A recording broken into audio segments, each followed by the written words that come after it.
Hello friends. तो आज start करते हैं हम रैंडम मॉड्यूल इन पाइथन कि किस तरीके से हम रैंडम मॉड्यूल का यूज़ कर सकते हैं। तो जनरली रैंडम मॉड्यूल इस तरीके से काम करता है कि जब भी हमें कुछ रैंडम वैल्यूज जनरेट करनी हो, वो एक रैंडम नंबर हो सकता है या फिर किसी सीक्वेंस में से कोई एक रैंडम वैल्यू हमें पिक करनी हो, तो कुछ इस तरीके से हमें जब भी कुछ वैल्यूज जनरेट करनी होती है हम यूज़ करते हैं रैंडम मॉड्यूल का। पाइथन में रैंडम मॉड्यूल हमें इनबिल्ट नहीं मिलता है, हमें इससे एक्सप्लिसिटली इंपोर्ट करना होता है। तो हम यूज़ करते हैं इंपोर्ट रैंडम, राइट। तब हम रैंडम मॉड्यूल का यूज़ कर सकते हैं। रैंडम मॉड्यूल के अंदर कुछ कॉमन मेथड्स हैं जिसका हम यूज़ करेंगे। एक मेथड है कि रैंडम डॉट, यदि हम यूज़ करें एक रैंडम मेथड का तो इट विल जनरेट, हम चलिए एक इसे एक ऑब्जेक्ट में स्टोर कर लेते हैं, RA1। अगर हम इसे प्रिंट करें, प्रोग्राम को रन करते हैं, तो py random module dot py, right. तो ये हमें एक रैंडम वैल्यू जनरेट कर कर दे रहा है इन फ्लोटिंग पॉइंट वैल्यू। तो हम कह सकते हैं random method returns floating random integer between 0 to 1। तो जनरली जब भी हमें 0 to 1 के बीच में कोई भी एक रैंडम वैल्यू चाहिए तब हम यूज करते हैं रैंडम मेथड का, राइट। एक दूसरा ऑब्जेक्ट बनाते हैं, हम यूज कर सकते हैं। अच्छा, यदि हम देखें यहाँ पर हमने इंपोर्ट रैंडम किया हुआ है तो हमें बार बार रैंडम लिखने की जरूरत है। आप इसको कुछ इस तरीके से भी कर सकते हैं, फ्रॉम रैंडम इंपोर्ट और, राइट। तो हमें यहाँ पर फिर बार बार रैंडम लिखने की जरूरत नहीं होगी। हम इसको कुछ इस तरीके से भी इंपोर्ट कर सकते हैं।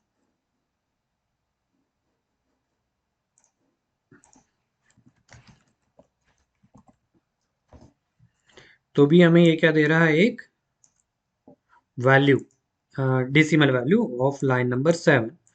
चलिए अब रैंडम मॉड्यूल के अंदर से हम रैंड इंट मेथड का यूज करते हैं।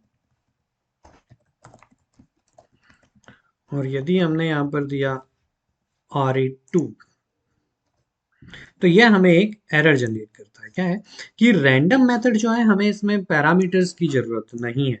तो हम यहाँ पर लिख सकते हैं कि doesn't need any parameters, right. But random method के अंदर हमें पैरामीटर्स देने की जरूरत होती है कि बिटवीन किन दो वैल्यूज के बीच में हमें रैंडम नंबर जनरेट करना है। हम चाहते हैं कि 1 से लेकर 10 के बीच से कोई भी रैंडम नंबर जनरेट कर कर वो हमें दे दे।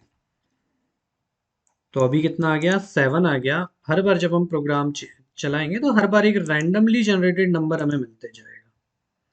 8, 1, 2, 3, 8, 7, 6, 1। तो हर बार 1 to 10 के बीच में हमें रैंडम नंबर मिल रहा है। तो रैंडम में हमें दो पैरामीटर पास करने की जरूरत है कि हम चाहते हैं 40 to 100 के बीच में हमें कोई भी रैंडम नंबर चाहिए। तो हर बार हमें एक 40 to 100 के बीच में, तो एक्सप्लिसिटली 100 होता है तो ये 100 नहीं देगा, 99 तक वैल्यूज। यदि आप 100 चाहते हैं तो वहां पर लिख दीजिए 101 तक, इंक्लूड यदि आप 100 करना चाहे तो ये रैंडम नंबर हमें जनरेट कर कर दे देता है रैंड। तो हम कह सकते हैं यहाँ पर कि rand method returns random integer floating random number, यहाँ पर इंटीजर नहीं होगा, floating random number between, okay. तो rand returns random integers between given range of given specified integers, right. जो भी इंटीजर्स हम देंगे उन इंटीजर्स के बीच में ये हमें रैंडम इंटीजर वैल्यू जनरेट कर कर दे देता है। तो यहाँ पर जो वैल्यू होनी चाहिए वो इंटीजर ही होनी चाहिए, हम फ्लोटिंग वैल्यू पास नहीं कर सकते यहाँ पर। अगर हम चाहते हैं 40.2 से 100 के बीच में होना चाहिए, तो एक वैल्यू एरर आता है, non integer argument 1 for rand range, right. तो हम यहाँ पर फ्लोटिंग नंबर पास नहीं कर सकते, बिटवीन स्पेसिफाइड इंटीजर्स के बीच में ही हम रैंडम नंबर जनरेट कर सकते हैं। थर्ड मेथड की बात करें तो ये होती है यूनिफॉर्म, राइट। अब यूनिफॉर्म मेथड के अंदर भी हमें पैरामीटर पास करने की जरूरत है। अगर अभी हम इसे एग्जीक्यूट करवाए तो it will generate an error, uniform missing two required positional argument A and B. यहां पर कैसे वैल्यू दे सकते हैं, हमने कहा 1,20, तो 1,20 के बीच की एक वैल्यू आ गई, राइट। हमने कहा था यहाँ पर हम सिर्फ इंटीजर होल नंबर दे सकते हैं। अगर हम चाहते हैं कि इन्हीं दो डेसिमल वैल्यूज के बीच में रैंडम नंबर जनरेट करना, हम चाहते हैं 1.5 से 2.3 के बीच में कोई हमें रैंडम वैल्यू चाहिए, तब हम यूज कर सकते हैं यूनिफॉर्म मेथड का। तो uniform method returns floating random number between given specified floating value, floating number, दो फ्लोटिंग नंबर के बीच में कोई भी एक रैंडम फ्लोटिंग नंबर हमें ये जनरेट कर दे देगा, यूनिफॉर्म मेथड। अब समझते हैं RA4 एक नया ऑब्जेक्ट बनाते हैं। अब होता है हमारे पास एक रेंज मेथड, राइट। जैसे हम रेंज मेथड का यूज करते हैं, हम स्टार्टिंग पॉइंट देते हैं, एंडिंग पॉइंट देते हैं, स्टेप्स देते हैं। यहाँ पर भी हम स्टेप्स डिफाइन कर सकते हैं। हम चाहते हैं कि 1 से लेकर 100 के बीच में नंबर आए 5 की स्टेप्स में।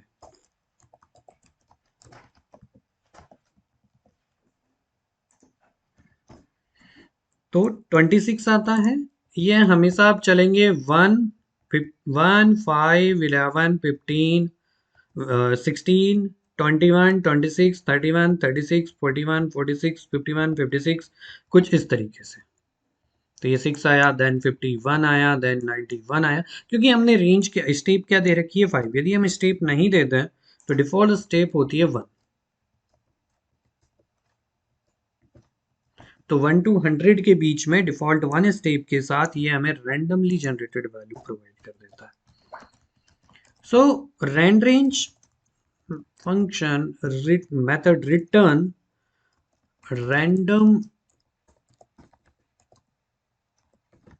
integer value between given range, right. जो भी आपने रेंज दी है उस पर्टिकुलर रेंज के बीच में कोई भी इंटीजर वैल्यू ये हमें प्रोवाइड कर देगा। तो इस तरीके से ये रेंज फंक्शन काम करता है। अब हमने माना हमारे पास कुछ प्लेयर्स की लिस्ट है, जॉन है, Sam, Mack, Peter, James, Johnny, Matthew, right, and so. अब इसमें से हमें कोई एक प्लेयर चाहिए। अब हमें नहीं पता कि वो प्लेयर कौन हो सकता है, हम रैंडमली किसी एक प्लेयर को सेलेक्ट करना चाहते हैं, तो हम यूज करेंगे इस टाइम पे चॉइस मेथड का, राइट। तो रैंडम मॉड्यूल हम इंपोर्ट कर चुके हैं। अब हम यूज करते हैं चॉइस मेथड। चॉइस के अंदर हम पास करते हैं प्लेयर्स नाम के ऑब्जेक्ट को, और इसे स्टोर करते हैं RA5 नाम के ऑब्जेक्ट में, और प्रिंट कराते हैं RA5 को। कौन आ गया? पीटर, एक रैंडम प्लेयर हमारे पास आ गया। हर बार हम प्रोग्राम को रन करेंगे, हर बार एक नया प्लेयर, मतलब एक कोई भी random value from this sequence हमें वो रिटर्न कर देता है। कौन? Choice method. तो किसी भी एक सीक्वेंस में से हमें कभी भी यदि किसी एक रैंडम वैल्यू को चूज करना हो, तब हम चॉइस मेथड का यूज करेंगे। तो हम कह सकते हैं कि choice method returns random elements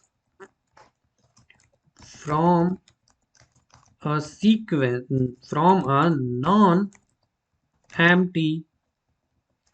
sequence, right. और सीक्वेंस क्या होना चाहिए? नॉन एम्प्टी होना चाहिए।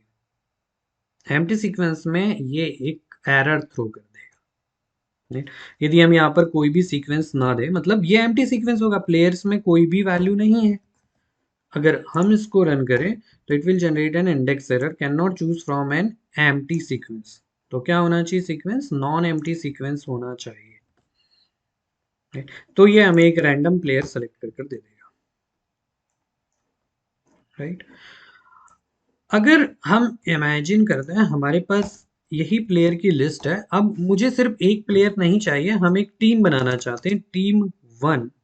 टीम वन में मुझे 3 प्लेयर चाहिए from this player list, right. इस प्लेयर लिस्ट में से हमें 3 रैंडमली सेलेक्टेड प्लेयर चाहिए इन टीम वन में। तब हम यूज करते हैं सैंपल मेथड का। सैंपल मेथड में सबसे पहले हम पास करते हैं सीक्वेंस कॉमा कितने एलिमेंट्स हमें चाहिए।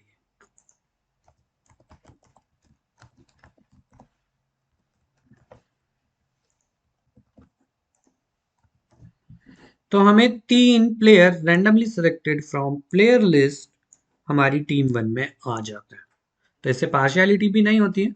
हम किसी को भी, जैसे हम गेम खेलते हैं, हम मल्टीपल कंपटीशन में पार्टिसिपेट करते हैं, तो वहां पर कहते हैं कि एक लकी विनर चूज करा जाएगा। तो लकी विनर कौन चूज करा जाएगा? तो जिन्होंने भी रजिस्ट्रेशन कर रखा है उन्हें हमने एक लिस्ट के अंदर ऐड कर दिया, और उस लिस्ट में से यदि हमें एक विनर चाहिए तो हम चॉइस मेथड का यूज कर लेंगे। तो जो भी रैंडमली सेलेक्टेड वैल्यू आती है हम कहते हैं कि this is winner, he is winner और शी इज विनर।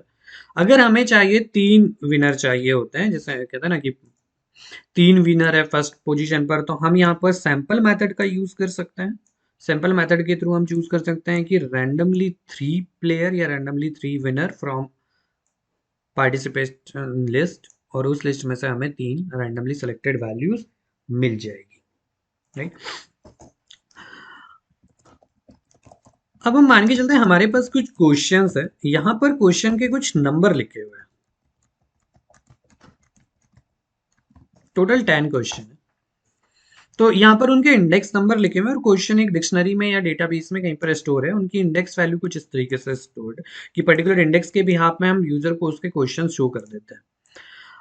अब यदि क्वेश्चन हमें शो करना है, क्वेश्चन 10 है और मल्टीपल स्टूडेंट्स हैं जिन्हें हमें क्वेश्चंस डिस्प्ले कराना है, तो इन क्वेश्चन को हम चाहते हैं कि वो हर बार क्या हो जाए, हर किसी को इन्हीं 10 क्वेश्चन में से, जैसे किसी को फर्स्ट नंबर पर क्वेश्चन मिला है फर्स्ट, तो किसी नए स्टूडेंट को फर्स्ट नंबर पर फोर्थ नंबर का क्वेश्चन मिलना चाहिए, राइट। तो हर बार इसे मैन्युअली सीक्वेंसिंग तो नहीं कर सकते, तो हम यूज कर सकते हैं यहाँ पर शफल मेथड का। किसको शफल करना चाहते हैं? क्वेश्चंस को शफल करना चाहते हैं। इसे एक नए ऑब्जेक्ट में स्टोर कर लेते हैं न्यू क्वेश्चन के नाम से। चलिए चेक करते हैं एक बार क्या आउटपुट देता है, देन उसके बाद समझते हैं। न्यू क्वेश्चन को हमने प्रिंट कराया, तो ये क्या रिटर्न करता है? नन। अब नन क्यों रिटर्न कर रहा है? क्योंकि लिस्ट एक म्यूटेबल ऑब्जेक्ट है, अगर हम शफल करें तो वो इन प्लेस मींस क्वेश्चंस में ही उस पर्टिकुलर सीक्वेंस को चेंज कर देगा, उसके एलिमेंट की सीक्वेंसिंग को बदल देगा। तो हम यहाँ पे क्वेश्चंस को कॉल ना करके, न्यू क्वेश्चन ना बनाकर सिर्फ किसे कॉल करें? क्वेश्चंस को कॉल करें, तो हमारा काम हो जाएगा, राइट। क्योंकि वो म्यूटेबल ऑब्जेक्ट है, तो इन प्लेस वो उसको चेंज कर देता है, उसकी सीक्वेंस एलिमेंट्स की सीक्वेंसिंग को वो इन प्लेस चेंज कर देगा। तो हम एक लूप के अंदर डाल देते हैं, हमें 10 सीक्वेंस चाहिए तो हम 10 अलग अलग तरीके के सीक्वेंस बना लेंगे और फिर उन सीक्वेंस को अलग अलग शो करवा देंगे, राइट। तो इस तरीके से हमारी शफल मेथड काम करती है, सैंपल मेथड काम करती है। हम इसको कुछ इस तरीके से समझ सकते हैं कि sample method returns a random sample method returns specified number of elements from a non empty sequence, right. तो जैसे चॉइस मेथड हमें सिर्फ एक एलिमेंट रिटर्न कर दी, यहाँ पर specified number of elements list generally किस में देती है, लिस्ट में हमें रिटर्न मिल जाता है सैंपल मेथड का आउटपुट। शफल की बात करें तो शफल मेथड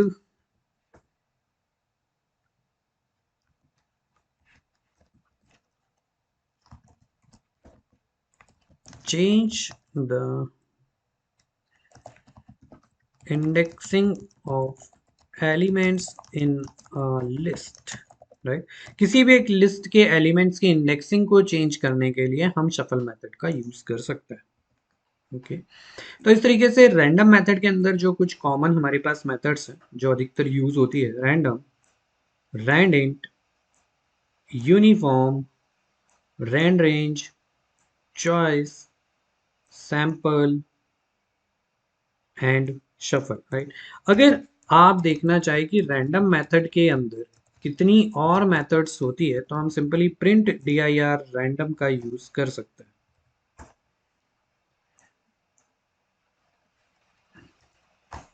तो रैंडम मेथड के अंदर, ओके, ये रैंडम हमें, क्योंकि हमने इंपोर्ट ऑल कर रखा है, इसीलिए ये रैंडम, इस रैंडम मेथड के बारे में बता रहा है। हमें रैंडम मॉड्यूल के बारे में जानना है तो हम इंपोर्ट रैंडम करते हैं, देन हम यदि इसे यूज करें तो ओके, ये अभी भी वही दे रहा है, ठीक है, कोई बात।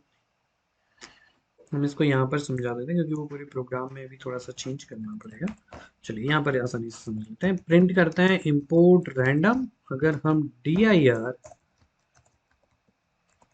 रैंडम का यूज करें तो रैंडम मॉड्यूल के अंदर जितनी भी मेथड्स अवेलेबल है वो हमें यहाँ पर मिल जाती है। तो आप एक बार और बाकी मेथड्स को देख सकते हैं। जैसे हमने चॉइस का यूज किया तो चॉइसेस होती है, यूनिफॉर्म हमने देखा, rent range, sample, seed method का आप यूज कर देख सकते हैं, गॉस का यूज कर सकते हैं, राइट। तो दैट्स ऑल फॉर टुडे। तो एक बार रैंडम मॉड्यूल का यूज कर देखिए, इसे समझिए, then we will meet in next class. Thank you.